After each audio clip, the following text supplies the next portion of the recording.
दिल धड़कने का सबब याद आया। वो तेरी याद थी अब याद आया। साये गुल में बैठ कर नासिर हम बहुत रोए जब वो याद आया। अस्सलाम वालेकुम फ्रेंड्स, उम्मीद है कि आप सब खैरियत से होंगे। अल्लाह ताला आपका हामी और नासिर हो। तो स्टूडेंट्स, आज हम आज की क्लास में 20 MCQ डिस्कस करेंगे जो कि थर्ड चैप्टर के बहुत ज़्यादा इंपॉर्टेंट MCQ होंगे और एक्सपेक्टेड हैं कि इनमें से इंशाल्लाह आपके 4 to 5 क्वेश्चन आपके जो NET 2 आएगा उसमें इंशाल्लाह लाजमी तौर पे आएंगे। तो स्टार्ट करते हैं आज का क्वेश्चन।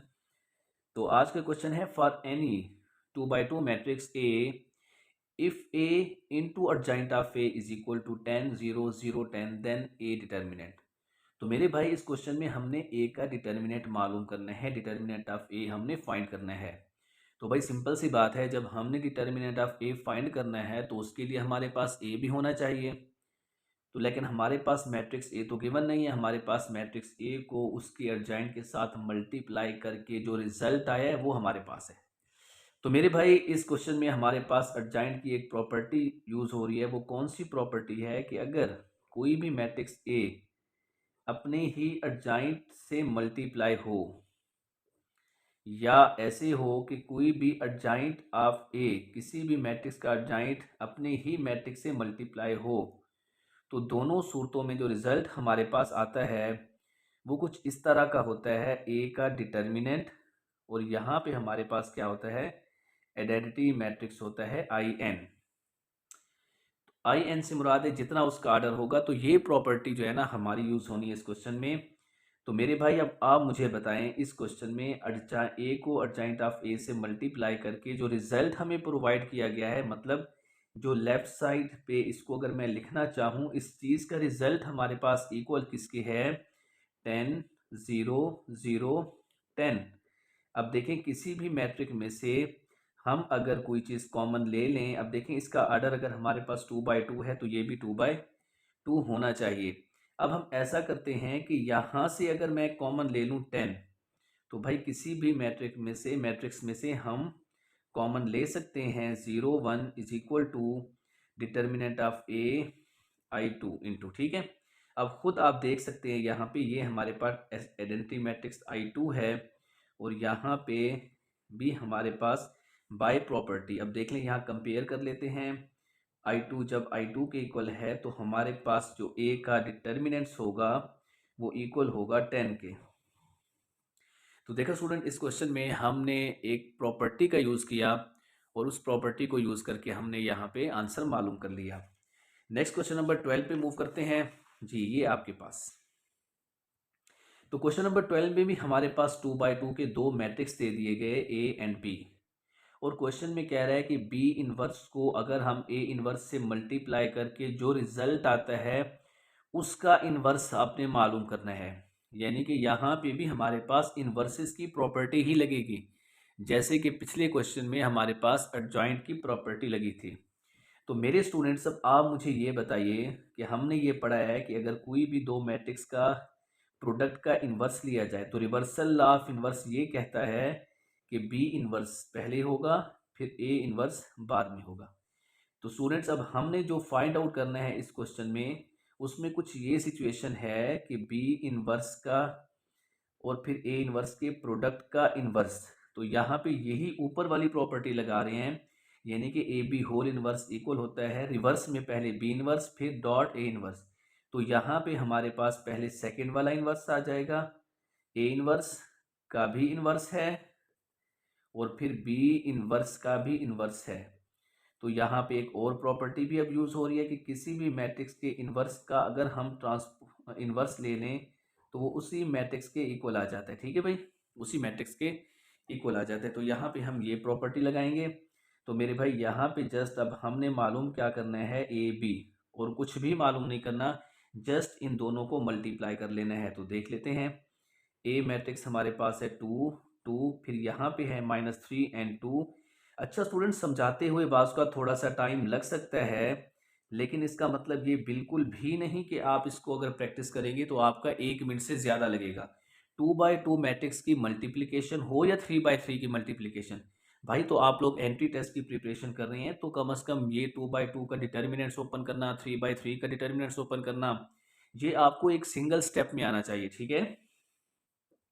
अब मल्टीप्लाई करते हैं फर्स्ट रो को फर्स्ट कॉलम से, 2 जीरो जार जीरो प्लस 2 वन जार टू, पहला 2 आ जाएगा, फिर यहाँ पे -2 आ जाएगा क्योंकि नेक्स्ट 0 है, फिर सेकेंड रो का आपके पास 2 आ जाएगा और थर्ड रो का माइनस माइनस प्लस 3 आ जाएगा। तो ये भाई मल्टीप्लिकेशन आपने खुद सीखनी है।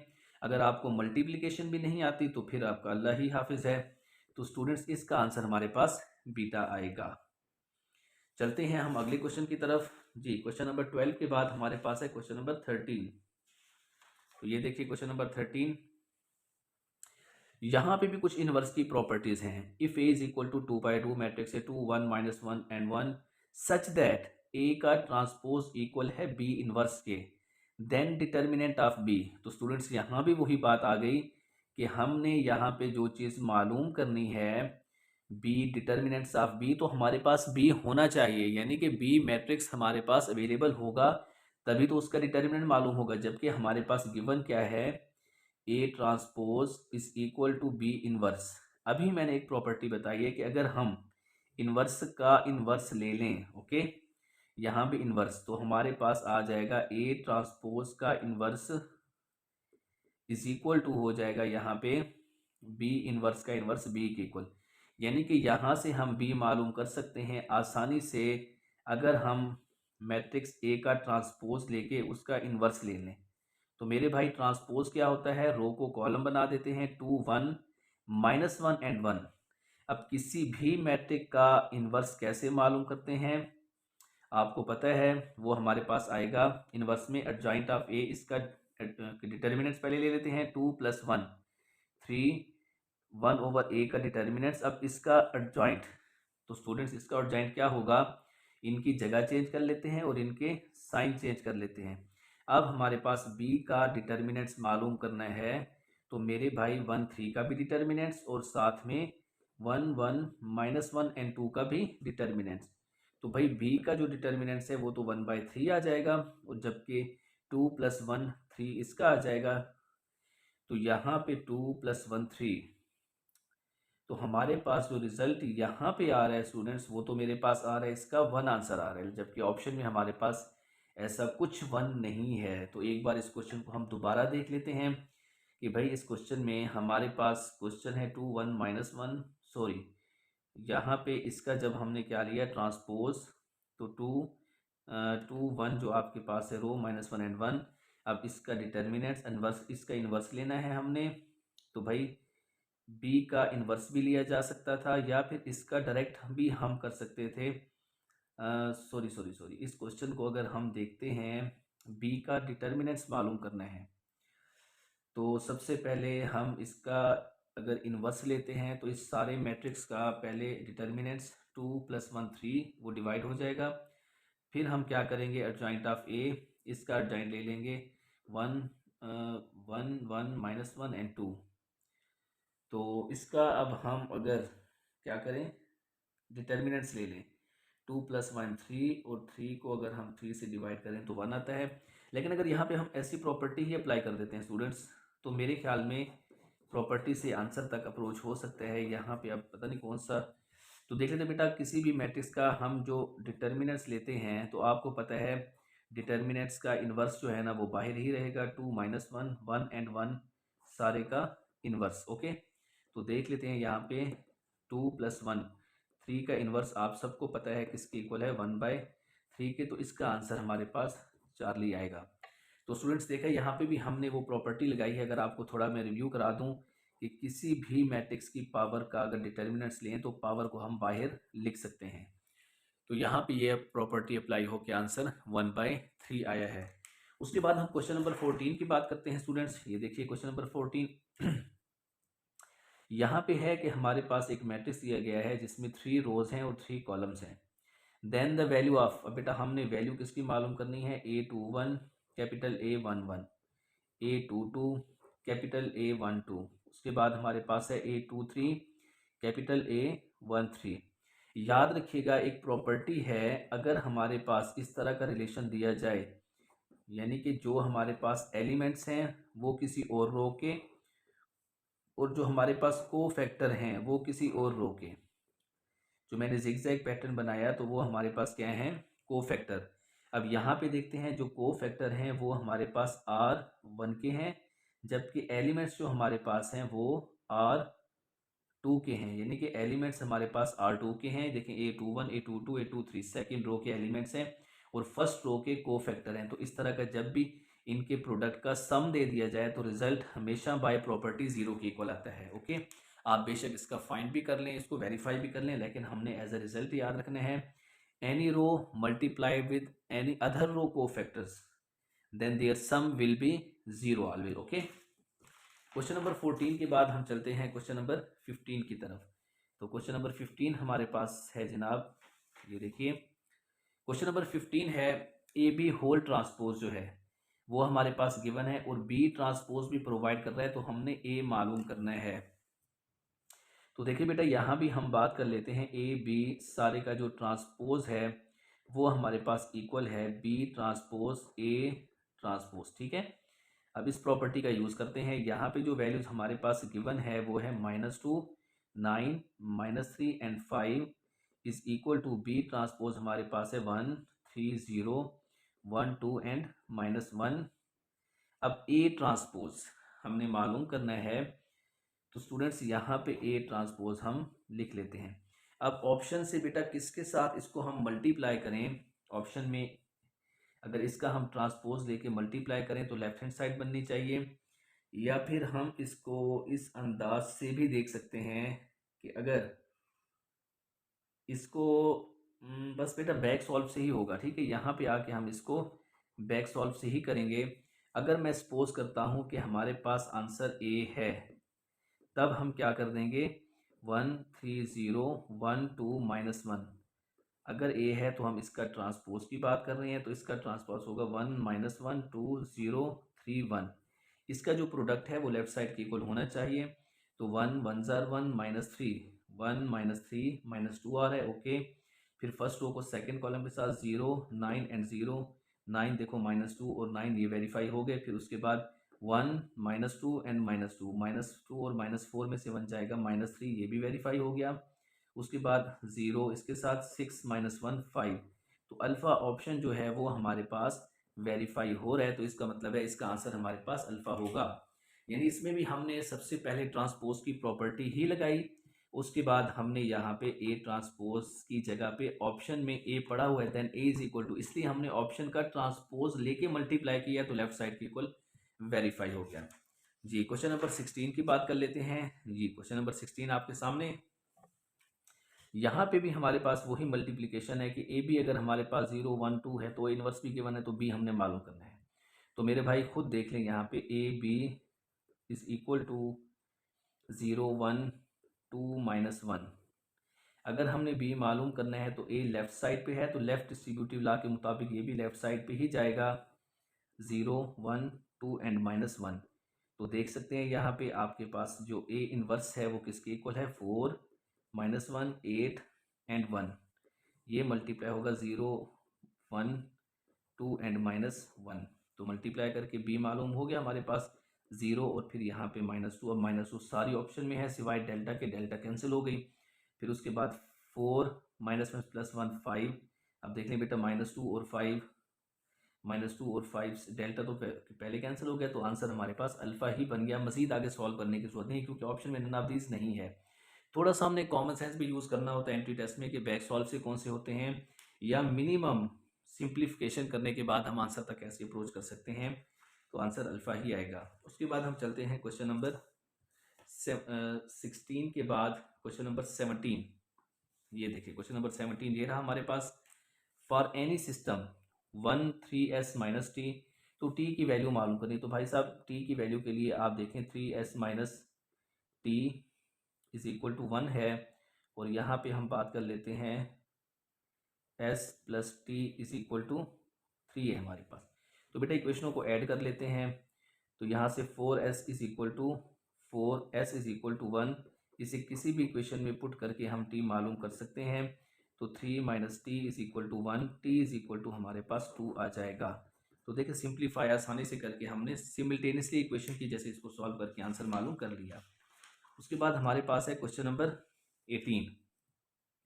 सिंपल सा क्वेश्चन है भाई, वो कह रहे हैं इनवर्स मालूम करना है, तो इनवर्स का फार्मूला हमें आना चाहिए। ए इनवर्स क्या होता है, 1/a का डिटर्मिनेंट्स एडजॉइंट ऑफ ए। तो देख लेते बेटा, A D plus B C. अब A D plus B C यहाँ भी है, नन ऑफ दिस भी है, ये ऑप्शन तो दोनों यहाँ से रिजेक्ट हो गए, ठीक है। अब A D plus B C यहाँ पे है, नन ऑफ दिस भी है, तो फर्दर एडजॉइंट भी ले लेंगे। एडजॉइंट में मैंने क्या कहा था, जगह चेंज, ए की जगह डी और डी की जगह ए आ जाएगा। तो ये देखिए इनके साइन चेंज, तो answer alpha is the best answer हमारे पास है। ओके, उसके बाद क्वेश्चन नंबर 18 के बाद हम चलते हैं क्वेश्चन नंबर 19। तो स्टूडेंट क्वेश्चन नंबर 19 आप देखिए आपके पास यहाँ पे है जी, क्वेश्चन नंबर 19 ये है। यहाँ पे वो हमें कह रहा है कि आपने माइनर एंड को फैक्टर का सम मालूम कर लेना। ओके, सबसे पहले हम m2 1 देखते हैं, माइनर जिसे कहते हैं। तो बेटा फर्स्ट सेकंड रो और फर्स्ट कॉलम को कैंसिल कर दो, 2 और 1 से मुराद है सेकंड रो को डिलीट कर दो, और इससे मुराद है कॉलम 1 को डिलीट कर दो। तो देख लेते हैं second row and first column, ये सेकंड रो और फर्स्ट कॉलम। बाकी बच गया हमारे पास 2 9 -2 4 8 + 18, आंसर आ जाएगा आपके पास 26। उसके बाद हमने मालूम करना है x31। x31 से मुराद है -1 की पावर 3 + 1। अब हमने थर्ड रो और फर्स्ट कॉलम को उड़ाना है, थर्ड रो और फर्स्ट कॉलम, 2 9 1 0, तो आंसर आ जाएगा आपके पास -9। अब हमने क्या करना है, दोनों का सम, यानी कि m21 + x31 26 - 9, तो हमारे पास कितना आ जाएगा 17, आंसर 17 आ जाएगा। ठीक है, आसान से क्वेश्चन था, मुश्किल बिल्कुल भी नहीं था। क्वेश्चन नंबर 19 के बाद हम बात कर लेते हैं question number 20। Very very important question, बहुत अच्छा क्वेश्चन है भाई, ई कैट का फेवरेट क्वेश्चन हमारे पास। वो कह रहा है कि एक हमारे पास मैट्रिक्स ए है, जो कि आप गौर से देख सकते हैं एक डायगोनल मैट्रिक्स है, 0 and p। Then the value of k and p, if हमें जो कंडीशन दी गई है वो है a + a inverse is equal to 2i। तो भाई इसको आप थोड़ा सा कोशिश करें, पहले फर्स्ट एलिमेंट पे k है, a के पहले एलिमेंट पे k होगा, और नेक्स्ट जो आपके पास इनवर्स का पहला है, नेक्स्ट देखिए बेटा इक्वेशन में इनवर्स का पहला 1/k, ठीक है, इज इक्वल टू 2, मतलब आइडेंटिटी मैट्रिक्स का 2 होगा। तो भाई यहाँ पे अगर हम देख लें कि हमारे पास कौन सी आंसर आएगा, के की जगह भी अगर हम पुट कर दें 1 और 1/1, तब भी आंसर हमारे पास क्या आएगा, वेरीफाई हो जाएगा। अब हम p की बात कर लेते हैं, तो बेटा p + 1/p is equal to 2, इसका भी वही आएगा। तो इन दो इक्वेशनों को यहाँ पे बैक सॉल्व, इसको भी क्या कर देंगे, बैक सॉल्व, तो आंसर हमारे पास आ जाएगा k की जगह पे अगर हम पुट करते हैं 1 + 1/1 2 आएगा, 0 वेरीफाई नहीं होता, 3 का आंसर भी 10/3 आता है, तो आंसर हमारे पास 4 ही होगा, जो कि इन दो इक्वेशनों को सेटिस्फाइड करेगा। मतलब पहले k है तो 1 का भी k है वेरीफाई, इसका भी 1 है, तो भाई साहब ये वेरीफाई कर रहा है जी। Question number 21। अब कुछ डिटर्मिनेंट्स की क्वेश्चन है, याद रखिएगा। 21 क्वेश्चन में भी हमारे पास एक डिटर्मिनेंट की प्रॉपर्टी है कि अगर हमारे पास ऑल रोज या कॉलम इन अरिथमेटिक प्रोग्रेशन और ज्योमेट्रिक प्रोग्रेशन, देन जो आपके पास डिटर्मिनेंट्स होगा वो हमेशा 0 के बराबर होगा। अब इसका कॉमन डिफरेंस 5 है, 100 से 105 का कॉमन डिफरेंस 5 है, 110 और 5 का 5 है, यहाँ सब का कॉमन डिफरेंस 5 है, तो रिजल्ट हमारे पास बाय प्रॉपर्टी 0 के इक्वल आ जाएगा जी। उसके बाद हम क्वेश्चन नंबर 22 सॉरी, ये भी हमारे पास बहुत इंपॉर्टेंट क्वेश्चन है। Let A B the square matrix of order 4। यहाँ पे ऑर्डर हमारे पास जो दिया गया ए का वो है 4, ओके, एंड ए का डिटर्मिनेंट्स भी हमारे पास -2 गिवन है। अब हमने क्या करना है, -2 ए का डिटर्मिनेंट्स मालूम करना है। तो स्टूडेंट्स यहाँ प्रॉपर्टी है कि के ए जब भी किसी कांस्टेंट से मल्टीप्लाई हो रहा है बाहर आएगा, तो उस अपने आर्डर की पावर उसकी, जितना उसका आर्डर होगा वही उसकी पावर बन जाएगी। ओके, तो स्टूडेंट्स यहाँ पे ये आइडेंटिटीज हम लगाएंगे, यानी कि जब -2 को मैं बाहर लेके आऊँगा, क्योंकि मैंने मालूम करना है डिटर्मिनेंट, तो ये हो जाएगा आपके पास बाहर आएगा, तो जितना भी आपके पास होगा k की पावर n, तो यहाँ पे आ जाएगा -2 की पावर n से मुराद हमारे पास आर्डर कितना है, 4 है, 4। उसके बाद है a का डिटर्मिनेंट्स, तो मेरे भाई -2 की पावर 4, a का डिटर्मिनेंट्स इक्वल है -2 के, तो ये आ जाएगा आपके पास 32 नेगेटिव का, -32, ये हमारे पास आंसर इसका डेल्टा आ जाएगा जी। उसके बाद हम बात करते हैं क्वेश्चन नंबर 23 की। तो ये देखिए क्वेश्चन नंबर 23, यहाँ पे भी हमारे पास एक प्रॉपर्टी ही यूज़ हुई है। वो कह रहा है भाई एक डिटर्मिनेंट्स है उसको मालूम करो। तो भाई इतना 4/4 का डिटर्मिनेंट्स की एक्सपेंशन पे टाइम लग जाएगा, तो तब जाके आंसर आएगा। और देखो अरिथमेटिक प्रोग्रेशन में भी नहीं है। अब इसका प्रूफ मैं आपको बता देता हूँ कि अगर कोई भी हमारे पास x1 1 1 1 x1 1 1 1 x1 और 1 1 1 और x, इस तरह का कोई भी आपके पास डिटर्मिनेंट्स हो तो इसका आंसर है x+3 into x minus one का क्यूब। मतलब जितना ऑर्डर होता है उससे एक कम, इस तरह जो भी सिलसिला बढ़ता जाएगा।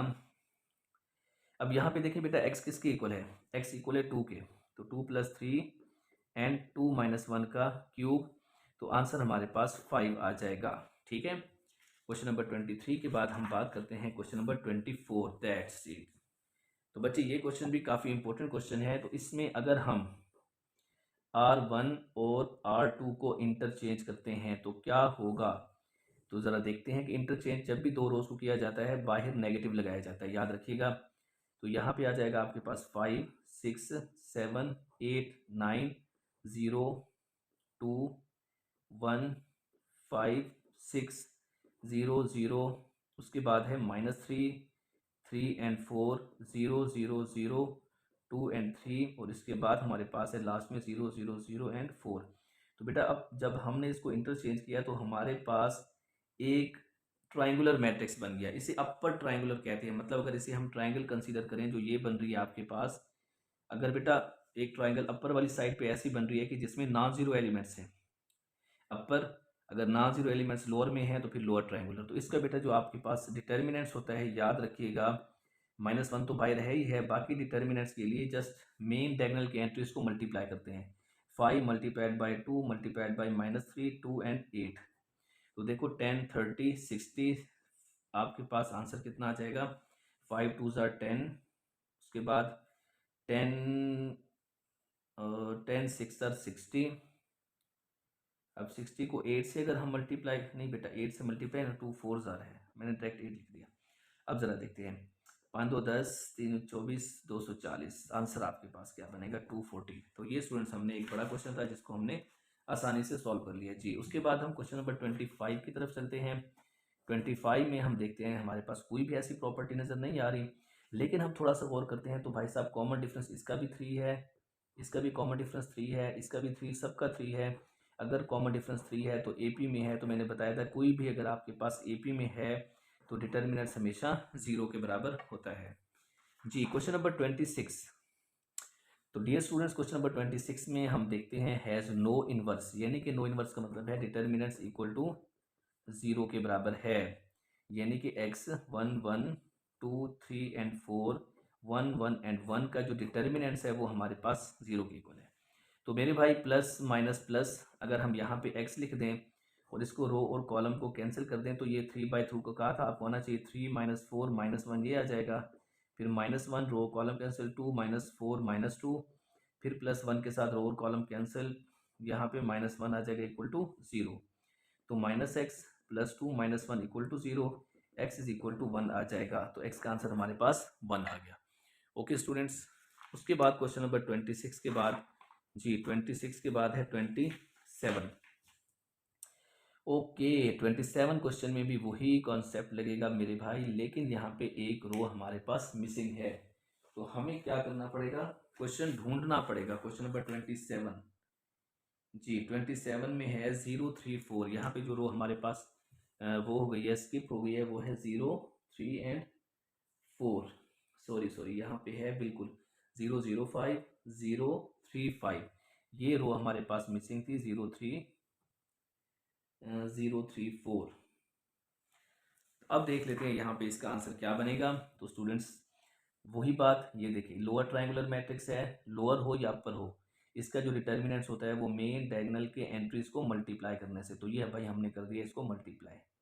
बाकी इसको देख लेते हैं, यहाँ पे 6 है, रो और कॉलम 6 के नीचे जब भी हमारे पास रो और कॉलम 0 हो जाएंगे, यानी कि 6 तो ये आ गया, बाकी जो बचेगा हमारे पास -15 बच जाएगा।